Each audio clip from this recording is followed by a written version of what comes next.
caused by invisible forces. This is an illusion called Michel's logic effect. And as you watch it, you should see one almost forcing the other one away. You see a transfer of energy.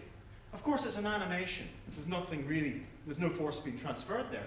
But like this perceptual illusion, we see the world of events as being causally related. We chop up the world into sequences of events. We see them antecedents and outcomes. And sometimes the antecedents of things which lead up to something are not related to the outcome at all. But because we always assume that things that happen close in time are somehow related, this leaves us open to superstitious thinking. So for example, if you're having a particularly successful day on the tennis court, and you happen to know that you've got odd socks on, you might think that, oh, that's what made me good, so you start to wear odd socks all the time. I see somebody smiling there. If you are playing gambling, for example, is another example, people have rituals. They will play certain machines. They'll adopt certain little rituals that they have, which they think might be related to the outcome. And we all do it to a certain extent. Well, not all of us, but a lot of us do it. And I know it's nothing to do with education.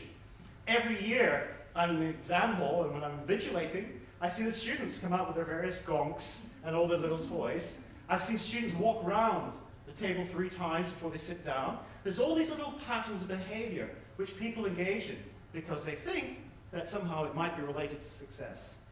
Now the irony is that if you thwart somebody in engaging in all these sort of little rituals, it's actually counterproductive. They don't feel like they have the control. So in many ways, simply believing that you have some ability to control outcomes seems to be very beneficial. All right, now the last thing I'm going to talk about, and this is the one that really interests me, is this idea that we infer, certainly for living things, that there might be some sort of energy or life force that inhabits them. And this is an idea called essences. Now, I first came across essences as an adolescent boy. By the way, that Coco de Mer, I do need it back. I would like to, okay. The essences, I came across it as an adolescent boy when I was watching a film, I'm sure most of you have seen it, Barbarella, with Jane Fonda in the 1960s. There's a scene where she arrives on the planet, which is inhabited by evil Amazonian women. And it's the 1960s, of course, all sitting around smoking out this giant hookah. And there's this virile young man swimming around in the inside. And she says, what am I smoking? This is this essence of man. Now, for an adolescent boy, I found that very disturbing, this idea that you could absorb somebody's vitality. But of course, it's an idea which can trace right back to classical times. In fact, the Greeks had a term for the specific spiritual essence. They called it the fifth essence, or the quintessence. So this idea that there is something kind of inside us which makes us what we are is an essentialist sort of stance. And I'm very interested in that because I'm going to convince you, or hopefully try to convince you, that we believe that this is something that other individuals to whom we have some emotional commitment have some sort of essence. And I'll elaborate on that in a moment. Just hold that thought for a moment. Okay, so what is the theory? Sorry, I should just point out. In essentialism, this idea that living things have something which make them what they are is again an intuitive process because children also believe this about living things. So 3 or 4-year-olds believe that all doggies might look different, but they've got dogginess inside them which makes them different from cats. So even before they're even told about DNA, before they can even understand the concept of DNA, children are thinking about a deeper level of identity. And that's what's called essentialism.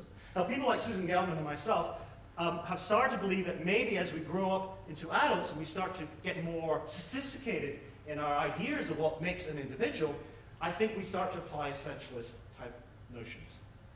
I shall hope to prove that. Okay, so here's the general framework. The supernatural sense is the idea that children are born with a brain designed to figure out the world, and figuring out that world involves a lot of things you can't necessarily see. They have intuitive physics, intuitive biology, intuitive psychology, but occasionally they have misconceptions. And it's those misconceptions, I'm going to argue, form the basis of the supernatural beliefs as adults. Because you never really abandon these ideas, okay? This is my point.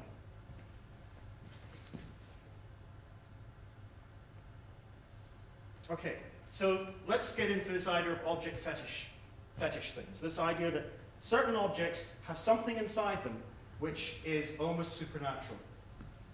Well, as I said, I think that we take this stance that people have something inside them, when we consider them as being significant others, people that we love, or even people that we hate. We think there's some essence of who they are that inhabits them, and that under some circumstances, it can contaminate. It can enter the physical world. It can contaminate their belongings and their objects, such that we would want to